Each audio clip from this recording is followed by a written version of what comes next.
안녕하세요. 현실주의자입니다. 좋아요, 구독 한번 부탁드릴게요. 코스피 상황은 어떤가요? 우리가 예전에 생각했던 대로 흘러가고 있습니다. 최근 댓글에 여러분들이 제가 자주 오지 않는다 라고 말씀하시는데 제가 자주 오는 구간이 이때였죠. 예. 지금 상승하고 있으니까 특히나 우리가 생각했던 대로 흘러가고 있으니 자주 올 필요는 없었다고 봅니다. 근데 여기서 중요한 흐름이 발생했죠. 제가 여기서 어떤 말씀을 드렸었죠? 여기서 이렇게 조정을 보이고 하락할 수 있지만 갭상승하는 경우가 발생할 수 있다라고 했습니다. 결국엔 갭상승하는 경우가 발생했는데요. 그럼 여기서 어떻게 해야 되죠? 그래서 인버스를 어느 정도 축소했습니다. 인버스 축소를 해서 일단 시장에 강한 상승을 대비하고 있고요. 요 갭상승 의미가 좀 있었어요. 갭을 훼손하고 내려오면 다시 인버스를 투자할 예정입니다. 여기가 이제 분기점이 되겠죠. 여기를 돌파해서 올라가느냐. 왜냐하면 우리가 여기서 헤드앤숄더 반등을 생각했지 않습니까? 예, 이렇게.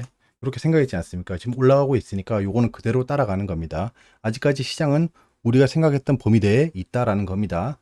아직은 제 의견을 그대로 견지하고요. 그대로 시장을 따라갈 예정입니다. 자, 인버스를 통해 해지를 하고 있었죠. 비중을 좀 축소했지만 계속 지켜볼 예정입니다. 인버스는 아직 수익권에서 입절하고 있습니다. 현재 미증시는 혼조세입니다. 실적 발표 중이에요. 근데 강달러로 고전하고 있죠. 그러면 이 고전하고 있는 상황이 강달러 때문이잖아요. 강달러 때문이면 하반기는 어떨까요? 이 강달러 기조가 계속 이어질까요? 아니면 강달러가 약해질까요?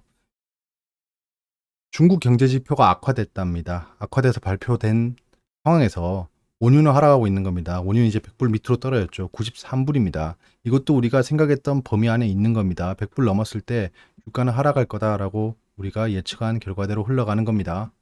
자, 속칭 시장 전문가들의 얘기해 보겠습니다. 예전에 제가 한참 그 코로나 전부터 활동할 때 현자 여러분들이 저한테 붙여준 별명이 있었어요. 뭐냐면 그 애널리스트, 그냥 시장 전문가들의 저승사자다라고 했습니다. 왜냐? 그들이 했던 말들을 제가 하나하나 다 기록해서 보여줬거든요. 그들은 말을 너무 쉽게 바꿔요. 그게 계속 족적이 남지 않기 때문에 그런 걸 짚어주는 사람은 반드시 필요합니다. 저도 필요하다면 지속적으로 그런 활동을 해서 그들이 함부로 얘기하지 못하게 할 예정입니다. 일단 속칭 시장 전문가들은 왜 항상 한 발 느린 얘기를 할까요? 왜 항상 그럴까요? 그들이 바보라서 그럴까요? 정말 똑똑한 사람들이겠죠. 예, 증권가에 일하고 있는 분들은 굉장히 똑똑한 분들입니다. 그런 분들이 왜 항상 시장에 대해서 얘기할 땐, 주식에 대해서 얘기할 땐 항상 한 발 느리게 얘기할까요? 그들의 의도를 봐야겠죠. 자, 이거는 제가 예전에 말씀드렸던 건데 간만에 다시 가져왔습니다. 쿠이 보노라는 말이 있죠. 모든 행동에는 이유가 있다는 겁니다. 어떤 행동을 할 때 이분이 뭔가 발표하고 있죠. 이 정치인으로 보입니다. 뭔가 발표하면서 뒤로 뭔가 받고 있죠. 그러니까 어떤 행동을 했을 때는 누가 가장 큰 이익을 보는지 생각해 보면 저 말에 의도가 파악되는 겁니다. 자, 곧 경기 침체가 온다. 하반기도 방어적으로 투자해야라고 하는 사람이 있습니다. 하반기에 기술주 투자를 줄이고 방어주 투자를 추천하고 있습니다. 지금 경제 지표가 안 좋게 나왔죠. 그리고 빅스텝, 자이언트 스텝을 하고 있죠. 지금 현재 상황입니다. 현재 상황이 그런 거예요. 하반기는 어떨까요? 근데 하반기에 방어적으로 투자하라고 하고 있습니다. 그럼 이걸 볼까요? 이거 얼마 전에 보여드렸던 거죠. 지금 주가가 굉장히 큰 조정을 보였죠. 이 정도면 굉장히 많은 하락을 한 겁니다. 거의 코로나 때 비견될 정도로 하락한 거예요. 여기서 추가 하락은 쉽지 않았겠죠. 쉽지 않았습니다. 자, 근데 지금 계속 최악의 경제 지표가 발표되고 있잖아요. 그거에 대해 6개월 전이 이런 상황이었던 겁니다. 그러니까 사실 경기는 이미 선행하고 있었던 거죠. 이미 역대 최대 실적을 예상했던 거예요. 경기 지표는 굉장히 안 좋게 나오지만 이때 기업 실적은 최고치로 나오고 있는 겁니다. 기업 실적이 최고치로 나오는 이 타이밍에 그 주가가 하락했는 반면 6개월 전에는 최고가를 기록하고 있었다는 거예요. 그러면 지금이 역대 최고의 실적을 기록하는데도 주가가 하락인데 하반기가 되면 어떨까요? 지금 경기 지표가 훨씬 안 좋아지고 있고 금리도 상승하고 있죠. 그럼 하반기에는 어떨까요? 기업이 안 좋아지겠죠. 자, 그러면 기업이 안 좋아지는 6개월 뒤에 기업이 안 좋아진 걸 반영해서 지금 바닥일 수도 있다는 겁니다. 왜냐? 경기를 선행하니까요, 주식은. 자, 완전 반대로 얘기하고 있죠. 그럼 이걸 생각해 보면 자, 다시 가볼까요? 자, 곧 경기 침체가 온다. 하반기도 방어적으로 투자해야 라고 하고 있죠. 이거는 그러면 한참 느린 얘기를 하고 있는 거죠. 하반기 기술적 투자를 줄여라. 이건 그러니까 동의할 수 없는 겁니다. 생각해 보면 주식이 지금부터 수직 상승하지 않을 수 있습니다. 이건 맞아요. 코로나 때처럼 V자 반등을 기대하기 어려울 수 있습니다. 하지만 지금 상황에서 하단권이면 틀림없다는 겁니다. 여기서 추가 하락하기 위해서는 추가적인 악재가 발생해야 돼요. 근데 지금 발생해 있는 이런 그 악재라든가 시장의 재료로는 추가적인 하락을 기대하기 어렵다는 겁니다. 자, 이런 얘기도 있습니다. 경기 침체 국면 중반까지 주식보다 채권이 우위다. 채권이 우위다. 이건 예전 케이스를 얘기하는 거죠. 주식 비중 확대는 이르다라고 얘기하고 있습니다. 자, 허재환 연구원이란 분이 유진투자증권이더라고요. 자, 이번 경기 침체가 완만하더라도 주식과 채권 비율 하락폭은 크지 않다며 현재 국면이 침체 후반 국면으로 보기는 이르다고 분석했답니다. 그렇군요. 자, 그러면 저는 이거를 굉장히 좋아합니다. 이분이 했던 말에 연속성이 있어야죠. 코로나 하락 때, 이때가 가장 클라이막스였죠. 전문가들의 실력이 드러나는 정말 뭐라고 할까 이게 적나라한 상황이었습니다. 자, 2020년 3월 기사를 찾아봤어요. 이때 뭐라고 하셨을까요, 이분은? 자, 허지한 유진투자증권 글로벌 매크로 팀장은 지난 금융위기를 악성 종량에 비유한다면 2008년 리먼 브로더스를 얘기하는 거죠. 자, 이번 코로나19 위기는 갑작스럽게 현금 흐름이 멈출 수 있는 심근경색에 비유할 수 있다며 또 못하네.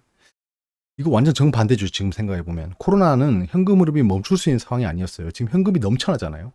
누구나 현금 확보에 주력하게 되면 주가는 반등하더라도 지속성을 가질 수 없다. 지속적으로 상승했었죠. 현재 주가 수준은 상반기 경기 침체 가능성을 이미 반영했지만 만에 하나 금융위기로 이어진다면 아직 주식시장의 악몽은 끝나지 않았다. 정말 감없는 소리죠. 이때부터 폭발적인 상승을 했잖아요. 단기적으로 주가 반등이 지금의 속도로 이어지긴 어려운 만큼 올해 저평가된 업종으로의 순환매가 필요하다. 저평가 업종을 이때 매수했으면 전혀 오르지 않았습니다. 이때는 정말 주요 종목들만 올랐어요. 뭐 전기차라든가 바이오 이런 종목들만 상승했죠. 그러니까 좀 안타깝죠. 이런 거 보면. 모든 행동에 이유가 있죠. 저렇게 얘기하는 데는 이유가 있었을 겁니다. 그들과 완전히 청개구리처럼 반대로 할 필요는 없습니다. 하지만 저는 이렇게 말씀드리고 싶어요. 무시하는 게 좋다고 봅니다. 그러니까 저 사람들의 말을 쟤들이 팔라고 하니까 나 사야지. 사라고 하니까 팔아야지. 이거는 능사가 아닙니다. 그렇게 해서 수익을 볼 수도 있겠지만 그런 토테미즘 같은 방법으로는 영속성을 가질 수 없겠죠. 하지만 이거는 생각할 수 있을 것 같아요. 내가 시장을 보고 판단하고 내가 데이터를 보고 판단하고 내가 판단해서 시장의 방향을 예측해야지 저런 속칭 시쳇말로 전문가들이 얘기하는 거에 와리가리 하면 안 된다는 겁니다. 그래서 저는 항상 데이터 중심으로 여러분들에게 말씀드리고 거기에 제 의견을 더해서 여러분들의 판단을 이끌어내는 거죠. 하지만 저는 저들하고 다른 게 있습니다. 저는 실질적으로 투자를 하고 있는 사람입니다. 제 돈이 들어가고 있는 상황이에요. 하지만 저들은 자기들 돈이 안 들어갑니다. 고객들 돈으로 운영하고 있고 거기다 기관 투자자의 일을 하고 있죠. 자, 전문가 얘기를 들어서 수익 봤다는 얘기를 들어보셨나요, 여러분은? 안타깝지만 그들은 분석만 하고 있는 게 아니라 고객의 계좌를 운영하고 있어요. 더군다나 그들은 기관 투자에 근무하고 있잖아요. 그러면 저들의 목표는 여러분들의 수익이 아닙니다. 자기들에게 들어온 고객들의 수익, 그리고 자기가 투자하고 있는 그 기관의 수익이 최대 목적인 거죠. 자, 그럼 제가 아까 서두에 왜 쿠이보노, 모든 행동에는 이유가 있다는 거 말씀드렸죠. 이 사람들이 하는 말에는 자기들의 이익이 동반돼야 되는 겁니다. 자기들이 수익을 봐야죠. 남들이 수익 보는 걸 바라지 않습니다. 어쩔 수 없이 주식시장은 제로섬입니다. 누군가 돈을 벌면 누군가 손해를 본 거예요. 맞잖아요. 그러니까 이 영상을 보고 있는 님들이 수익을 보면 저들은 수익을 볼 수가 없어요. 그럼 저들이 수익을 보려면 어떻게 해야 되죠? 님들이 손해를 봐야 됩니다. 그럼 저들이 얘기하고 있는 목적이 뭐겠어요? 님들이 손해보길 바라는 거예요. 이렇게 3단 문법으로 생각해 보면 저들이 왜 저렇게 말을 하는지 생각해 볼 수 있다라는 겁니다. 현명한 현자 여러분들, 아니면 현자 여러분들이 아니더라도 주식을 투자하고 계신 많은 사람들이 본인만의 판단을 가지고 인사이트를 가지고 시장을 보고 저들에게 이용당하지 않았으면 하는 마음에 이런 얘기를 해봤습니다. 항상 현명한 투자하시길 바랍니다. 감사합니다. 공짜로 널브러진 정보들이 과연 쓸모가 있을까요?